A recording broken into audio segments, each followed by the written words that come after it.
Amy. How's it going? Hey, Austin. I am so glad that you're here to join me today for this episode of the Inflow Experience podcast. It's part two for you, but in a different role now, and we'll get into all that. But yeah, I'm excited to have you here. Thank you so much. This is fun. Awesome. Good. Well, yeah, for those of you who don't know, I'm here with Amy Behbehani. She is a senior CX consultant here at InflowCX. You might recognize her from an earlier version of the podcast that we did, what feels like years and years ago. And maybe that's exaggerating, maybe that's not. I don't know, but it was quite a long time ago, where she was a customer and now she's an employee. And Amy, if you don't mind, that's actually where I'd like to start today. So worked with Inflow on the customer side, and I know you're at one of our contact center customers, and now you've decided to join the ranks over here and work with customers. Would really love to understand, and maybe even just have you tell the story of like how that came about, and more importantly, why you decided to make the change. Great. It's a fun story for me. So thanks for letting me share it. I had just started at a fintech called Uplift, and there was no contact center. And the headquarters was in Palo Alto, California. I was in Reno, Nevada. So I was the only one there. And the current, I'll call it a platform, that's a generous word, was just not conducive. And so I was tasked with literally building the contact center. I'm talking bringing in the desks, the equipment, the staff, and then identifying a contact center solution. So on top of all those things, so I did what any other leader would do is I go out there, I create my own scorecard, I start researching. I had not used the cloud before. All my previous experience had been on-premise solutions with Avaya and Cisco. So it was a new experience for me, a new thought process to think, gosh, everything will be in the cloud. And so one of the vendors that I came across was Genesys. And during the process, I had said, we need a quick implementation.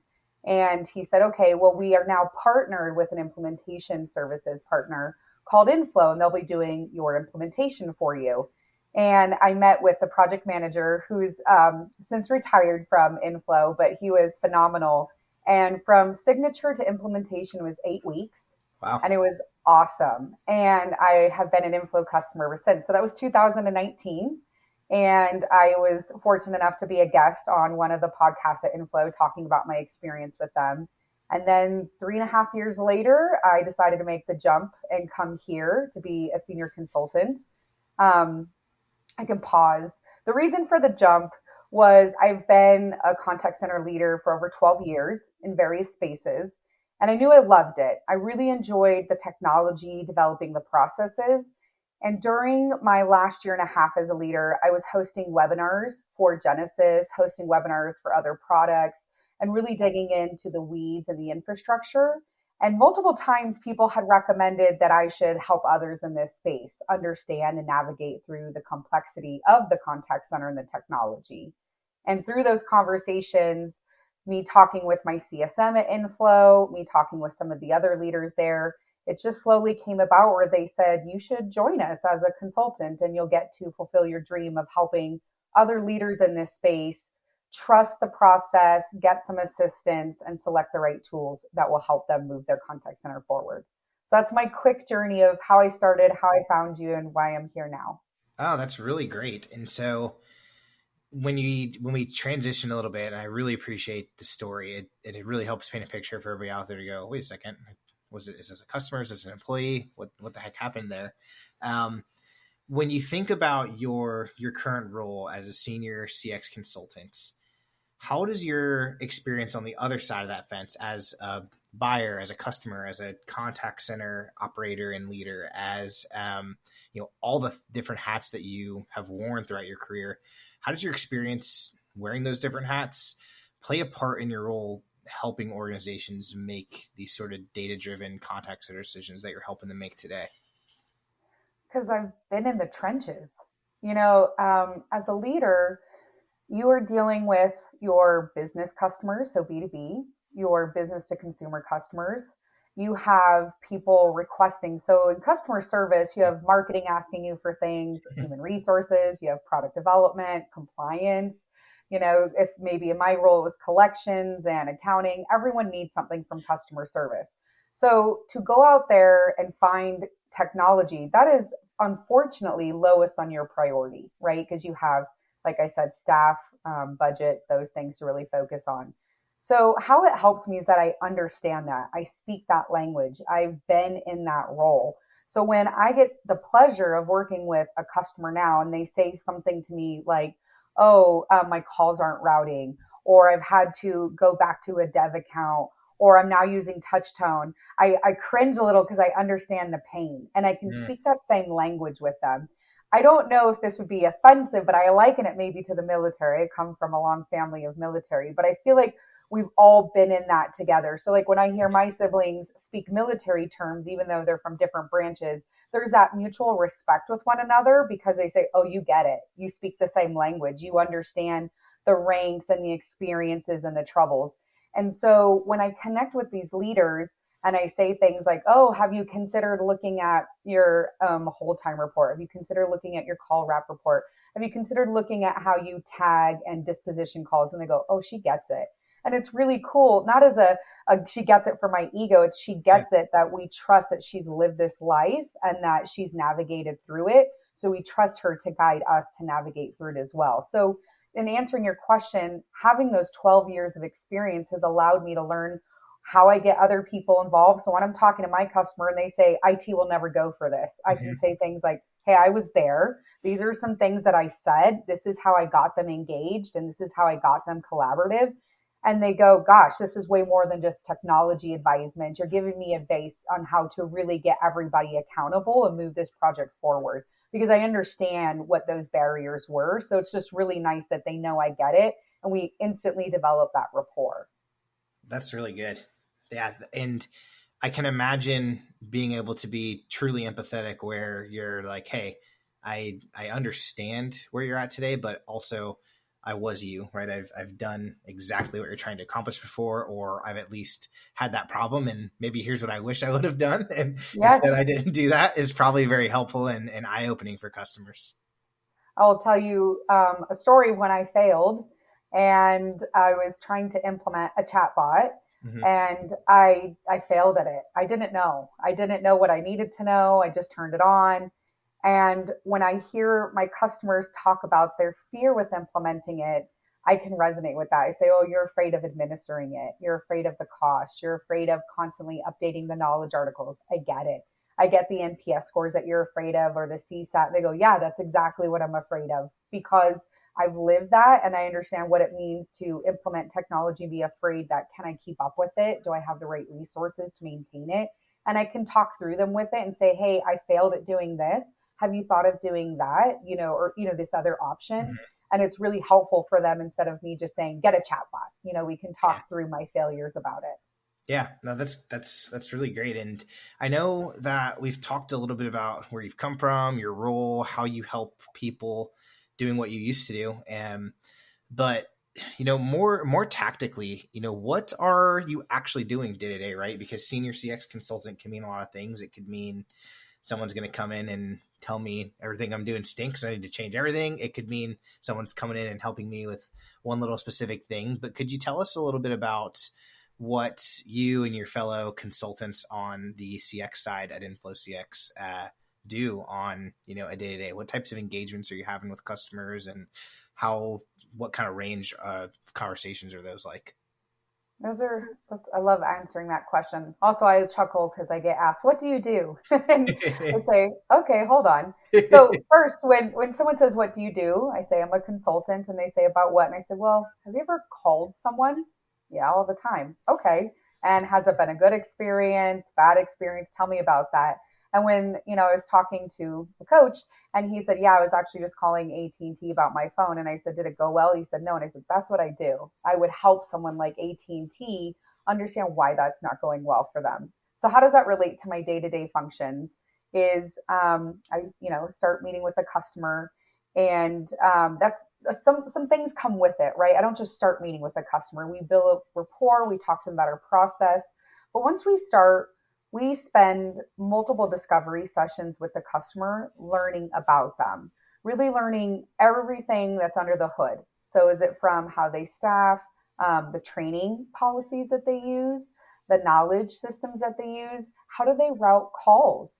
how do the agents know when to escalate an issue?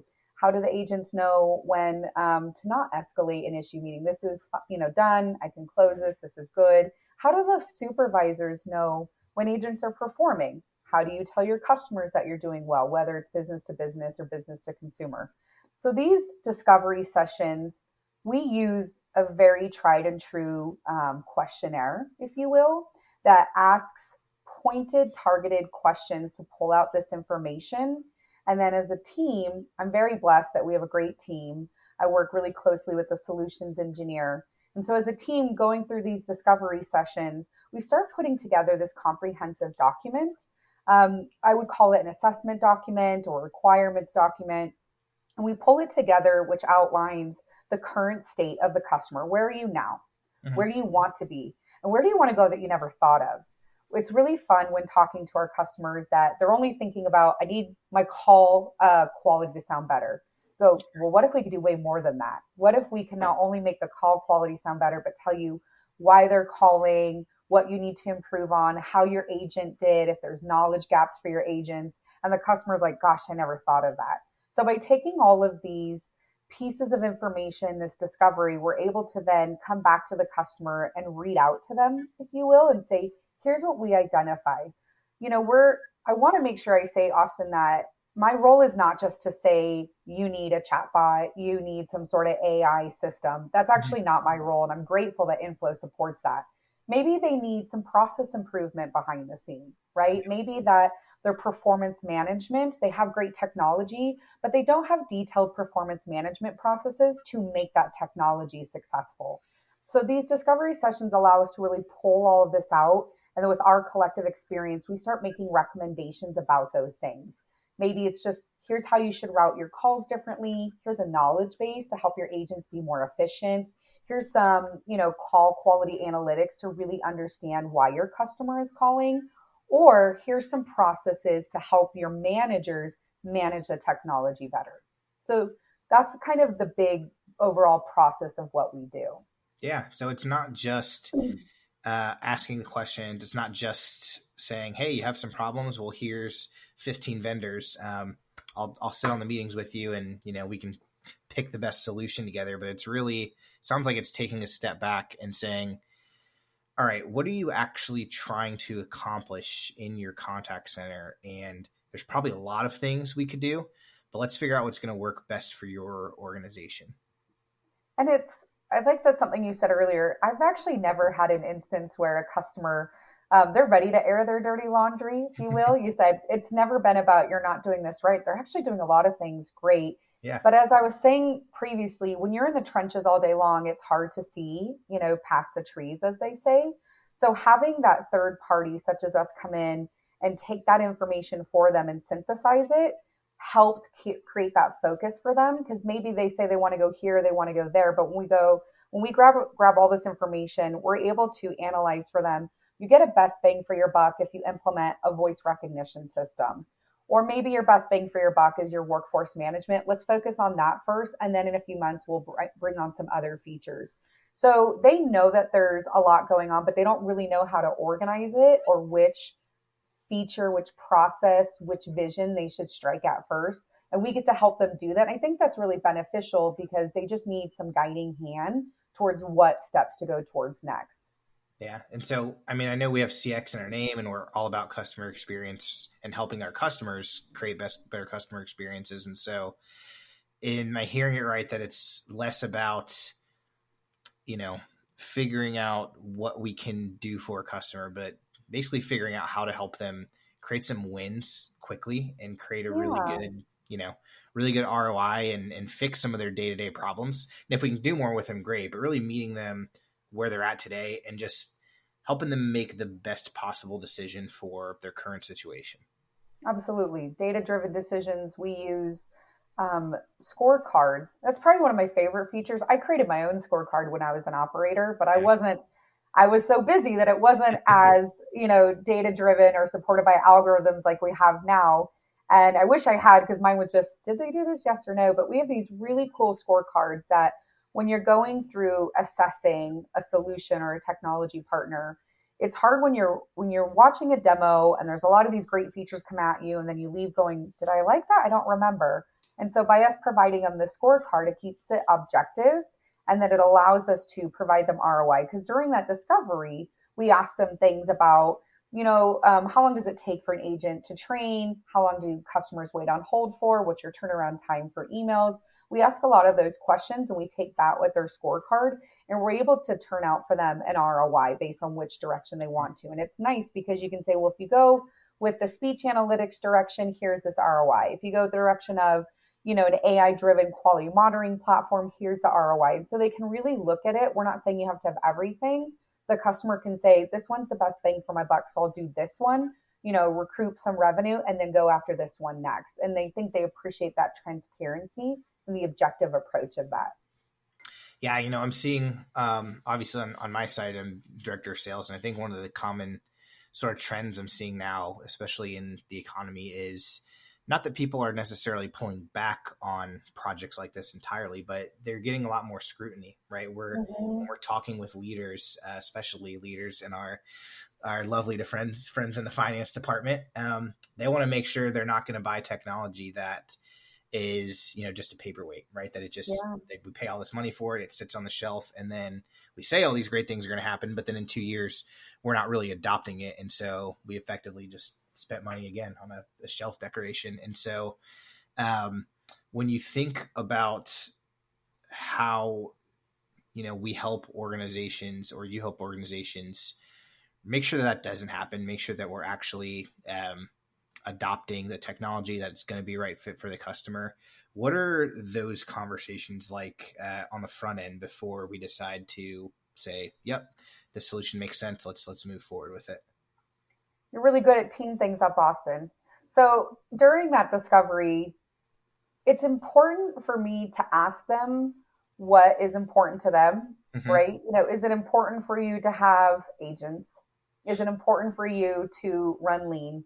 Is it important for you to have return customers? I like to understand from my customer, what is the product that they're selling? Is it a tangible product? Is it a service? Because that's helpful for me to understand their customer and how their agents support their customer. And so what you were getting at is, it's kind of like having a budget. I think almost there's times where my husband and I are newlyweds a long time ago, and you had a budget, and it almost made you appreciate purchases more, right? When you were really thoughtful. And I like actually right now that my customers are making really thoughtful purchases, because it's more, I feel there's a little more passion behind it, and it's driven more. And it gives me a challenge to really help them sell that to their executives.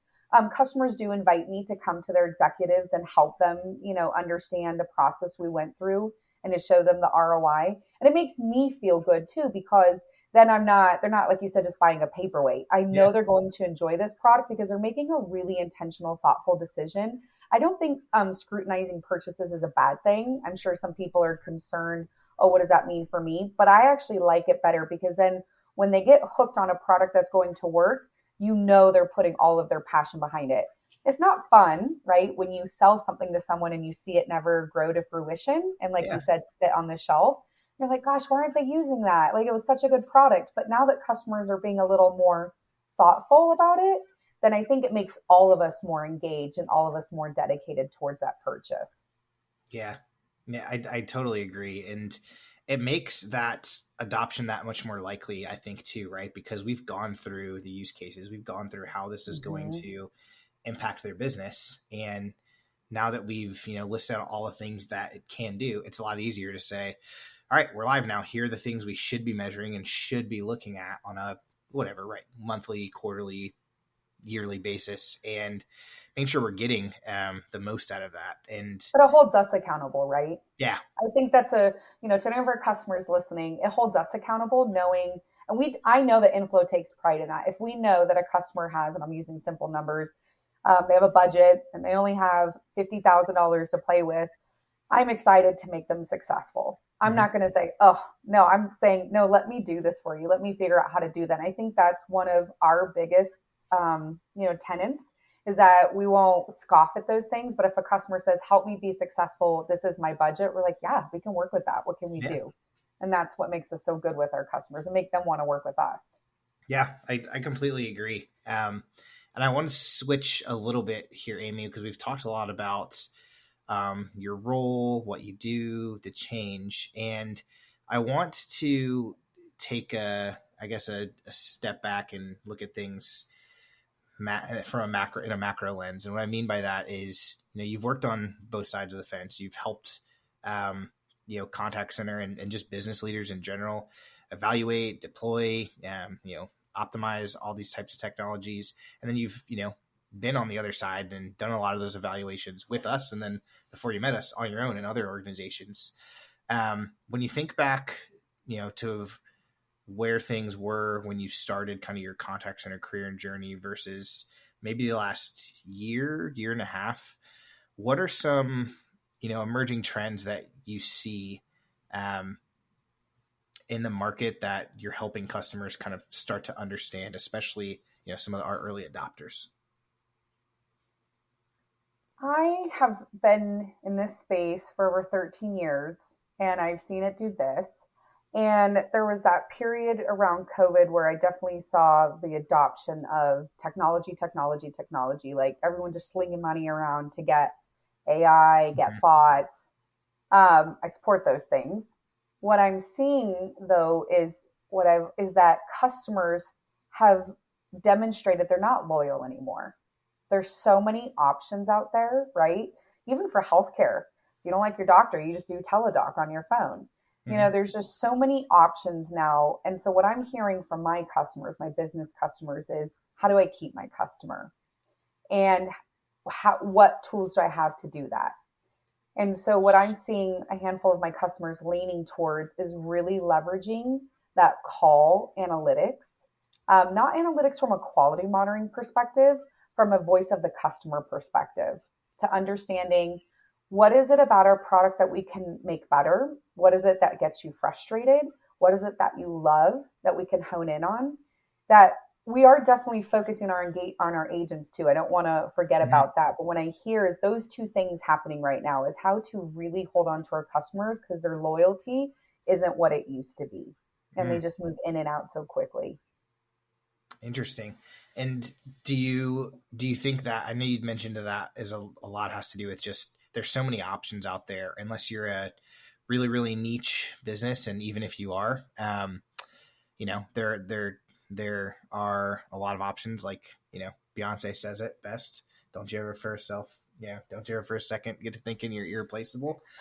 Do you think that because there are so many options out there for consumers,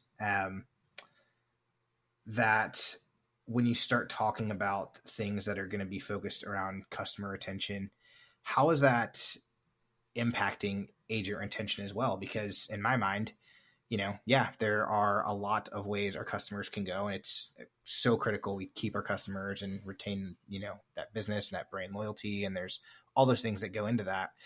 But when I think about loyalty, I also do think about the agent side where I'm like, man, Mm-hmm. there are a lot of other contact centers out there. Maybe people are doing it better than me. And if so, how hard is it going to be to replace these people in an industry that already has pretty high turnover comparative to, a lot of other industries out there?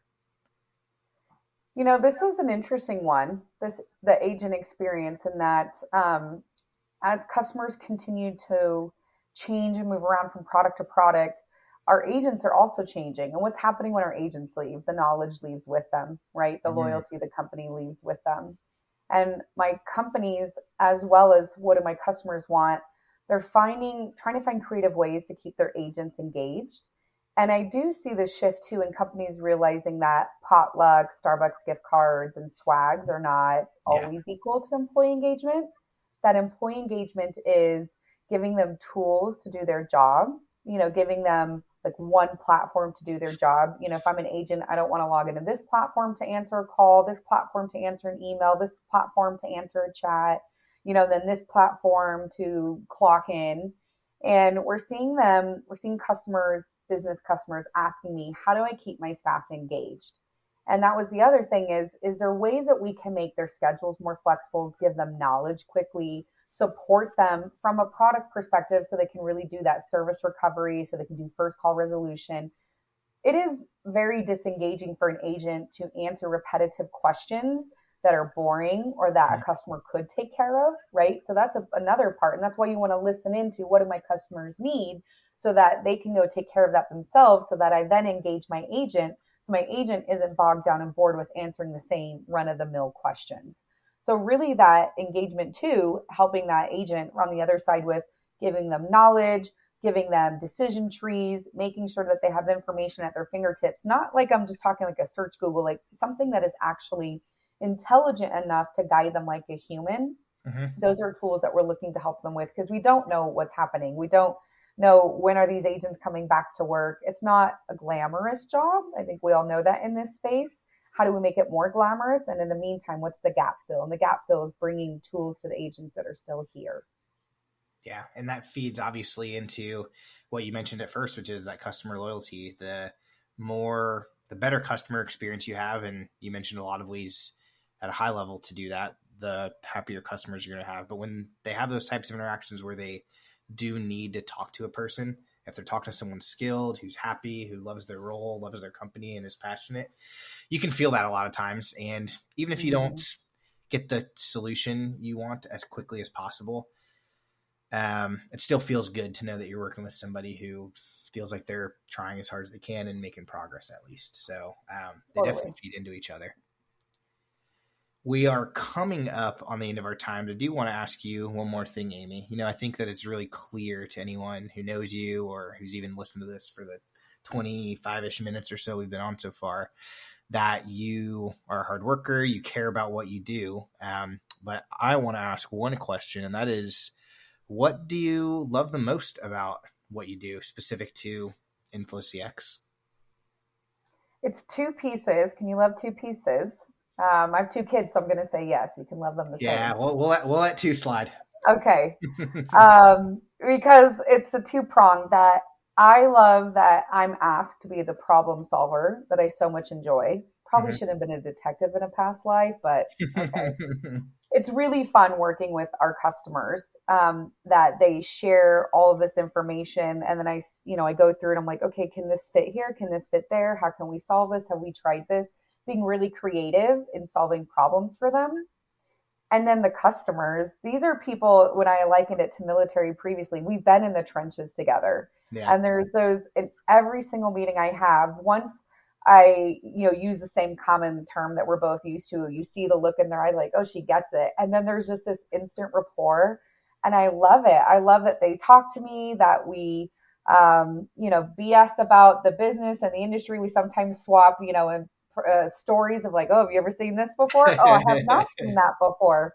And every day is so different and unique, and no two customers are the same. And they should never think that. None of my customers, I walk in assuming that here's a solution that's going to fit them, because I need to learn their story. Yeah. So that's why I said there's two. I love the problem solving, and I love the customers that I get to work with, because they're just really passionate and they just really look forward to getting a true partner in the process of working through their contact center. It's fun. That's excellent, Amy. Well, this has been a great episode. I'm so glad that you're on the Inflow team, and thank you. We'll have to figure out a part 3, because we just can't get enough of you. You're great. You're so cool, Austin. Love working with you and everybody here. Awesome. Thanks, Amy. All right. Bye.